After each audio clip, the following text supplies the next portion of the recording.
श्री शिवाय नमस्तु भयम। दोस्तों, जैसा कि आप सभी लोग जानते हैं कि 27 जनवरी 2026 यानी मंगलवार को पड़ रही है माघ मास की शुक्ल पक्ष नवमी तिथि। और दोस्तों, यह वह तिथि है जो माघ मास में पड़ने वाली सबसे बड़ी तिथि है, क्योंकि यह मंगलवार के दिन पड़ रही है और इसका बहुत ही बड़ा और विशेष महत्व होता है।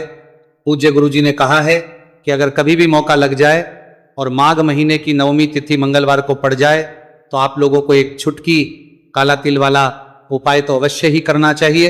इन दोनों का संयोग बहुत ही कम आता है।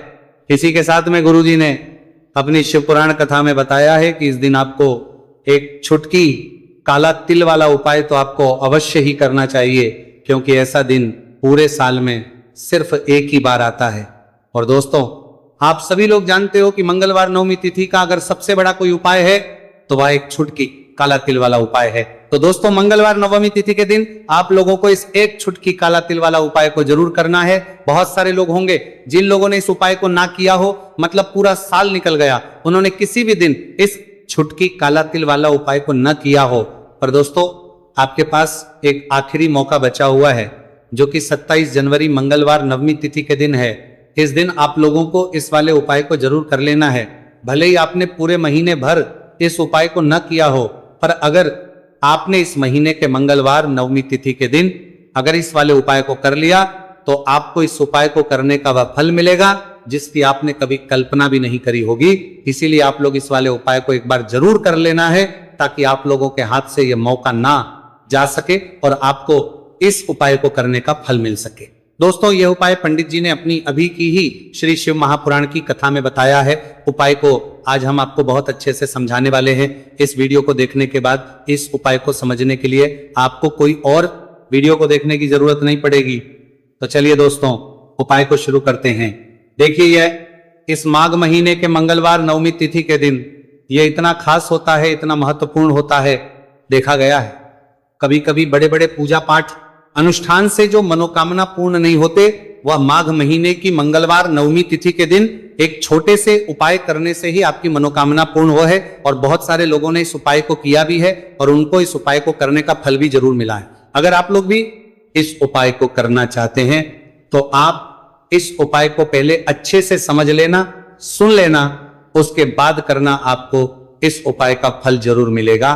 और इस उपाय को कर लेने से आपके घर में चाहे किसी भी प्रकार की दुहक और समस्या क्यों ना चल रही हो, आपको उसका कारण भी नहीं पता है कि भाई यह समस्या किस कारण से चल रही, उसका कुछ भी कारण हो सकता है, जैसे पितृ दोष हो सकता है या किसी भी तरह का मंगल दोष भी हो सकता है।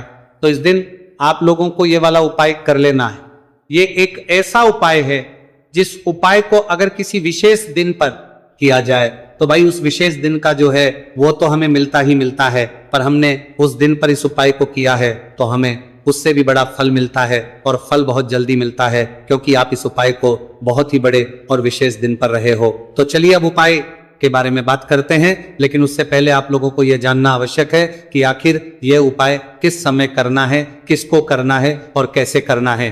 तो चलिए हम आगे आपको वीडियो में एक एक करके बता देते हैं। लेकिन उससे पहले अगर आप लोग हमारे चैनल पर पहली अगर बार आए हैं या फिर मेरी आवाज आज पहली बार सुन रहे हैं तो हमारे चैनल को सब्सक्राइब जरूर कर लेना और इस वीडियो को लाइक करके कमेंट बॉक्स में श्री शिवाय नमस्तु भयम ओम नमः शिवाय जरूर टाइप कर देना। तो दोस्तों, इस एक छुटकी काला तिल वाला उपाय को हमें इस मंगलवार नवमी तिथि के दिन कैसे करना है, किसको करना है, किस समय करना है और कहां पर करना है, ये सारे सवालों के जवाब आपको इस वीडियो में मिल जाएंगे।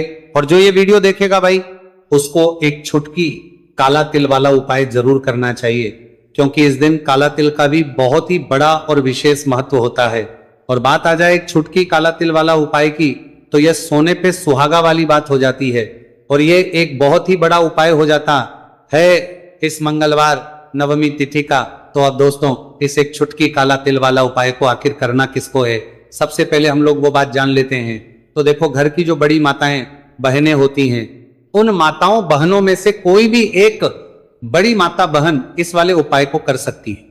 और दोस्तों, अगर आप तो अपने घर में से सभी सदस्यों को भी इस उपाय को करवा सकते हैं। अगर किसी व्यक्ति की खुद की कोई मनोकामना है, खुद की कोई दुख और परेशानी है जो कि वह अपने लिए ही करना चाहता है इस वाले उपाय को, तो वह खुद अपने लिए भी कर सकता है। बाकी अगर कोई घर में से ऐसा है जो कि अपने पूरे घर परिवार की सुख और शांति के लिए यह वाला उपाय करना चाहता है तो भाई वो भी कर सकता है, उसमें भी कोई दिक्कत वाली बात नहीं है। कहने का मतलब है कि इस उपाय को हर एक सदस्य भी कर सकता है और पूरे घर परिवार के सदस्य के लिए घर की बड़ी माताओं बहनों में से कोई एक माता बहन भी कर सकती है। माताएं बहनें अगर घर में उपस्थित ना हो या वह यह वाला उपाय ना कर पा रही हो तो फिर घर का कोई बड़ा सदस्य भी इस एक छुटकी काला तिल वाला उपाय को कर सकता है, चाहे फिर वो पुरुष ही क्यों ना हो, उसमें कोई भी दिक्कत वाली बात नहीं है। उसके बाद में दोस्तों जो अगला प्रश्न निकल आता है वो यह आता है इस उपाय को लेकर कि आखिर इस उपाय को हमें किस समय करना है, सुबह के समय करना है कि शाम के समय करना है। तो देखो इस वाले उपाय को आप लोग सुबह के समय भी कर सकते हो और शाम के समय प्रदोष काल में भी कर सकते हो। अब अगर आप पूछो कि भाई साहब सबसे उत्तम समय कौन सा रहेगा इस एक छुटकी काला तिल वाला उपाय को करने का, तो हम आपसे बस यही कहेंगे कि इस उपाय को आप सुबह के समय करेंगे तो ज्यादा बेहतर होगा। बाकी अगर प्रदोष काल शाम के समय भी करेंगे तो भी अच्छा होगा, उसमें कोई भी दिक्कत वाली बात नहीं है। तो अब दोस्तों जो अगली सबसे बड़ी और महत्वपूर्ण बात आती है वो ये आती है कि सुबह अगर हम उपाय को करेंगे तो हमें कितने बजे से लेकर कितने बजे तक के बीच में करना है, और शाम के समय प्रदोष काल में करेंगे तो हमें कितने बजे से लेकर कितने बजे के बीच में करना है। तो देखो सुबह जितनी जल्दी हो सके आप उपाय को करने की कोशिश करना कि अगर किसी कारणवश लेट भी हो जाओ, थोड़ी देर भी हो जाए तो 10 या 11 बजे तक भी आप उपाय कर लेना, पर 12 बजे से ज्यादा देरी ना हो, ठीक है, इस बात का ध्यान रखना। उसके बाद में दोस्तों अगर शाम के समय प्रदोष काल की बात करें, प्रदोष काल का जो समय है होता है वो शाम के 6 बजे से शुरू हो जाता है, मतलब शाम के 6 बजे से लेकर 7 बजे के बीच का जो समय होता है यह समय प्रदोष काल का समय होता है। तो आप उपाय को 7 या 8 बजे के बीच में भी कर सकते हो, मतलब शाम के 6 बजे से रात 8 बजे के बीच में आप कभी भी इस वाले उपाय को कर सकते हो, उसमें कोई भी दिक्कत वाली बात नहीं है। देखिए यदि आपके जीवन में संकट बहुत ही अधिक चल रहे हैं, समस्याएं बहुत ही अधिक चली हो, एक एक रूप खर्च करने आपको बस ओढ़ रहा है, भूमि से जुड़ी हुई कोई भी समस्या हो या फिर आपके विवाह से जुड़ी हुई कोई भी समस्या हो या आपके व्यापार से जुड़ी हुई कोई भी समस्या हो, तो आपकी ये सारी समस्या इस मंगलवार नवमी तिथि के दिन समाप्त होने वाली है। तो चलिए दोस्तों जानते हैं उस विशेष उपाय के बारे में। देखिए इस वीडियो में हम पूज्य गुरु जी द्वारा बताए गए 3 बहुत ही चमत्कारिक उपायों के बारे में जानेंगे। देखिए ये जो उपाय है आपके जीवन से दुर्भाग्य का तो अंत करेंगे ही, साथ ही साथ यदि आपके जीवन में धन की समस्या चल रही है तो वह सभी भी आपकी समाप्त हो जाएंगी। देखिए गुरु जी ने बताया है कि जब भी मंगलवार नवमी तिथि का दिन पड़े तो हमें कर्ज मुक्ति के लिए कुछ उपाय करने चाहिए। इसी के साथ हमें धन प्राप्ति, भूमि से जुड़े कार्यों और विवाह के लिए भी उपाय करने चाहिए। तो चलिए दोस्तों जानते हैं गुरु जी द्वारा बताए गए सबसे पहले उपाय के बारे में।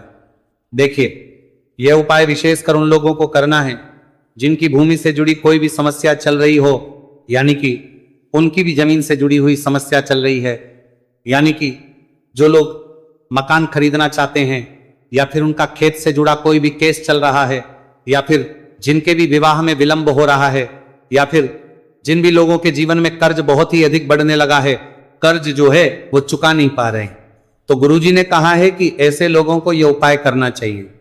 देखिए इस उपाय के लिए आपको थोड़े से काले तिल ले लेने हैं। देख आपको मात्र एक चुटकी काले तिल ले लेने हैं। इसी के साथ में आपको थोड़ा सा शहद ले लेना है। फिर सबसे अंत में आपको एक लोटा शुद्ध जल ले लेना है। तांबे के पात्र के अंदर आपको अपने घर से शुद्ध जल ले लेना है और इन सभी सामग्रियों को आपको लेकर के पहुंच जाना है। भगवान शिव के मंदिर में देखिए पूज्य गुरु जी ने बताया है कि इस उपाय को आप सुबह से लेकर के शाम तक किसी भी समय में कर सकते हैं। देखिए मंदिर पहुंचने के आप जो काले तिल लेकर के गए थे उनमें आपको थोड़ा सा शहद लगा लेना है। देखिए आप जो शहद लेकर के आए हैं उस शहद में आपको ये काले तिल अच्छे से डुबो देना है और शहद से युक्त ये जो काले तिल हैं इन्हें आपको शिवलिंग पर अर्पित कर देने हैं, या फिर आपको शिवलिंग के चारों तरफ अच्छे से काले तिल का लेपन कर देना है। पूज्य गुरु जी ने बताया है कि लेपन करते समय यदि आपके जीवन में कर्ज से जुड़ी समस्याएं चल रही हैं लेपन करते समय आपको आर्यन मुक्तेश्वर महादेव का स्मरण करना है, या फिर आपके जीवन में विवाह से संबंधित या फिर जमीन से संबंधित कोई भी समस्या चल रही है तो फिर आपको मंगलेश्वर महादेव का स्मरण करना है। इसके बाद जो आप जल लेकर के आए हैं उसे आपको धीरे धीरे शिवलिंग पर अर्पित कर देना है तथा आपको लगातार शिव महापुराण के मूल मंत्र श्री शिवाय नमस्तु भयम इस मंत्र का जाप करते रहना है। पूज्य गुरुजी ने बताया है कि सिर्फ एक मंगलवार नवमी तिथि ये उपाय करके देखना और आप स्वयं देखेंगे कि 2 से 3 महीने के अंदर आपके जीवन से जुड़ी हुई जो भी समस्याएं हैं बस सभी समस्याएं बहुत ही जल्द महादेव की कृपा से दूर होने लगेगी। तो दोस्तों इस प्रकार से आपको ये पहला उपाय ना है। अब हम जानते हैं दूसरे विशेष उपाय के बारे में। देखिए इस उपाय के लिए आपको एक प्यारी सी बेलपत्र ले लेनी है, इसी के साथ में 1 लोटा शुद्ध जल लेना है तांबे के पात्र के अंदर, और इसी के साथ में आपको थोड़ा सा शहद ले लेना है। देखिए मंगलवार का दिन है और मंगलवार नवमी तिथि के दिन यदि हम शहद का उपाय करते हैं तो इससे महादेव हमसे बहुत ही अधिक प्रसन्न होकर के हमारी मनोकामना को परिपूर्ण करते हैं। देखिए दोस्तों यदि आपको बेलपत्र नहीं मिल पाती है तो आप भगवान शिव के शिवलिंग पर जो बेलपत्र छड़ी हुई होती है उसे शुद्ध जल से धो करके उसका उपयोग कर सकते हैं। तो इन सभी सामग्रियों को आपको भगवान शिव के मंदिर में लेकर के पहुंच जाना है। गुरुजी ने कहा है कि इस उपाय को भी आप सुबह से लेकर के शाम तक किसी भी समय में कर सकते हैं। देखिए मंदिर पहुंचने के बाद आपके पास जो एक बेलपत्र है और बेलपत्र की जो सबसे बड़ी वाली पत्ती होती है और उसकी जो चिकनी साइड होती है उस पर आपको अच्छे से शहद का लेपन कर देना है, यानी कि बेलपत्र की बड़ी वाली पत्ती पर पूरी ही पत्ती पर अच्छे से शहद लगा देना है। अब देखिए ये जो बेलपत्र है इसे आपको अपने सीधे हाथ की हथेली पर रखना है और आपके जो भी कार्य अटक रहे हैं, देखिए बहुत से लोग ऐसे होते हैं जो अपने नौकरी को प्राप्त करने के लिए सालों से तैयारी करते हैं लेकिन उनको नौकरी नहीं प्राप्त हो पाती है। बहुत से ऐसे लोग होते हैं जो बहुत ही मेहनत करते हैं, धन भक्ति के लिए बहुत अधिक प्रयास करते हैं लेकिन फिर भी उनको धन प्राप्त नहीं हो पाता है। तो गुरुजी ने बताया है कि जब भी आपको अपने कार्यों में सफलता ना मिले तो फिर आपको मंगलवार के दिन इस उपाय को अवश्य करना चाहिए। देखिए अब आपको जिस भी कार्य में सफलता प्राप्ति करनी है उस कार्य को सफल बनाने के लिए आपको महादेव से प्रार्थना कर लेनी है और फिर ये जो एक बेलपत्र है इसे आपको भगवान शिव के शिवलिंग पर अर्पित कर देनी है। देखिए बेलपत्र की चिकनी साइड जिस पर आपने शहद लगाए है वह शिवलिंग से स्पर्श रहेगी और इसकी जो डंडी है वो आपको जलाधारी की ओर रखनी है। इस प्रकार से आपको यह बेलपत्र अर्पित कर देनी है। अब देखिए आप जो एक लोटा जल लेकर के आए हैं उसे आपको भगवान शिव के शिवलिंग पर धीरे धीरे अर्पित कर देना है। श्री शिवाय नमस्तु भयम इस मंत्र का जाप करते हुए देखिए जैसे ही ये जल शिवलिंग से होकर के जलाधारी की ओर बह करके आएगा तो इसे आपको थोड़ा सा अपने सीधे हाथ की हथेली में झेल लेना है। इस जल को आपको अपनी दोनों आंखों पर लगा लेना है और इस जल का थोड़ा सा छिड़काव आपको अपने शरीर पर कर लेना है। पूज्य गुरुजी ने बताया है कि जब भी हम मंगलवार के दिन शहद वाली बेलपत्र शिवलिंग पर अर्पित करते हैं तो इससे हमें महादेव हर कार्य में सफलता प्राप्त करवाते हैं। यदि हमें अपनी मेहनत करने के बावजूद भी पर्याप्त मात्रा में सफलता नहीं मिल पा रही है तो गुरुजी ने कहा है कि आपको मंगलवार नवमी तिथि के दिन यह चमत्कारिक उपाय अवश्य ही कर लेना है। अब दोस्तों हम जान लेते हैं गुरुजी द्वारा बताए गए तीसरे विशेष उपाय के बारे में। देखिए इस उपाय के लिए भी आपको मात्र 1 लोटा शुद्ध जल ले लेना है तांबे के पात्र के अंदर। फिर इसी के साथ में आपको एक प्यारी सी बेलपत्र ले लेनी है। बेलपत्र आपको ध्यान रखना है कि कैसे भी कटी हुई खंडित नहीं होनी चाहिए। अब देखिए मात्र 2 सामग्री लेकर के आपको भगवान शिव के मंदिर में पहुंच जाना है। पूज्य गुरुजी ने बताया 2 सामग्री है कि ये उपाय विशेषकर उन लोगों को करना है जिनकी कोई भी विशेष मनोकामनाएं जो कई दिनों से परिपूर्ण नहीं हो पा रही है, चाहे वे विवाह से संबंधित हो, नौकरी से संबंधित हो, व्यापार से संबंधित हो, चाहे किसी भी प्रकार की मनोकामना है जो परिपूर्ण नहीं हो पा रही है तो उसके लिए आपको यह उपाय करना है। देखिए इस उपाय को भी आप सुबह से की शाम तक किसी भी समय में कर सकते हैं। देखिए मंदिर पहुंचने के बाद सबसे पहले तो आप बेलपत्र लेकर के आए हैं, उसे आपको अपने सीधे हाथ की हथेली पर रखना है और आपको महादेव से प्रार्थना करनी है कि हे मेरे महादेव, मेरी ये जो मनोकामनाएं बहुत दिनों से अधूरी है, मैंने कई प्रकार के उपाय कर लिए हैं, कई प्रकार के व्रत कर लिए हैं, लेकिन अभी तक मेरी मनोकामना परिपूर्ण नहीं हो पाई है। तो उस मनोकामना को परिपूर्ण करने के लिए प्रार्थना करनी है और ये एक बेलपत्र आपको शिवलिंग पर अर्पित कर देनी है। देखिए बेलपत्र की जो चिकनी साइड है वो शिवलिंग से स्पर्श रहेगी और इसकी जो है वो आपको जलाधारी की ओर रखनी है। इस प्रकार से आपको ये बेलपत्र अर्पित कर देनी है। इसी प्रकार से आपको यह बेलपत्र अर्पित करनी है। अब देखिए आप जो एक लोटा शुद्ध जल लेकर के आए हैं इसे आपको धीरे धीरे शिवलिंग पर अर्पित कर देना है। इस मंत्र का जाप करते हुए देखिए जल अर्पित करते हुए आपको कम से कम 11 बार श्री शिवाय नमस्तु भयम या फिर ओम नमः शिवाय इस मंत्र का जाप कर लेना है। पूज्य गुरु जी ने बताया है कि जो भी व्यक्ति 27 जनवरी मंगलवार नवमी तिथि के दिन शिवलिंग के सामने इस उपाय को करता है तो उसकी जो भी मनोकामना है वह महादेव की कृपा से निश्चित ही परिपूर्ण हो जाती है। तो दोस्तों ये थे पूज्य गुरु जी द्वारा बताए गए कुछ बहुत ही खास उपाय। अगर आपको जानकारी अच्छी लगी हो तो वीडियो लाइक करिएगा। मिलते हैं फिर एक नई वीडियो के साथ। श्री शिवाय।